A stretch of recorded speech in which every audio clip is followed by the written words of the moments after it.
Hello SSS pensioners! Sa video na ito, tuturuan ko po kayo paano kayo makapag-set ng appointment sa SSS through your SSS online account para sa video conference ng iyong compliance with AKOP.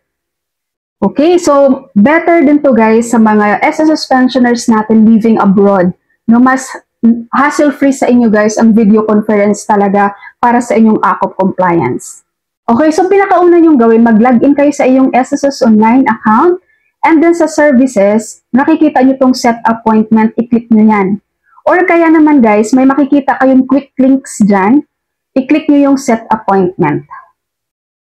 And then next naman, dito sa purpose, piliin natin yung compliance to annual confirmation of pensioners, type of compliance, AKOP through video conference. O kaya yan naman yung mga mag-walk-in dyan, merong AKOP through over the counter.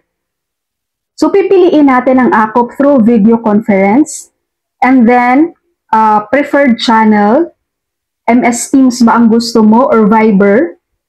Then pipili ka po ng branch, appointment date, appointment time, and then your concerns. So dito sa concerns, ilagay mo lang ang AKOP. And then, i-click mo yung next. Tapos, i-review mo lang to. Lalabas tong ganito, guys. I-review mo lang kung tama yung mga details na nilagay mo. Kapag okay na, i-click mo lang yung set appointment. And then, ito na. You have successfully set up an appointment with SSS. Please take note of the appointment details below.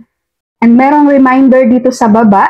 Please check your inbox for a notification confirming your schedule and instruction on the conduct of AKOP through video conference.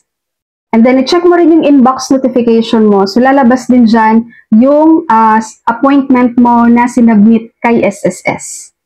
And then, from time to time, and gano'n na siya kadali guys, from time to time, i-check mo lang yung iyong email kasi magsisend si SSS dun ng link para sa inyong video conference meeting. So, depende po yun kung ang pinili mo ba Viber o kaya MS Teams. Okay? So, yun lang po. Thank you so much for watching everyone. God bless you all.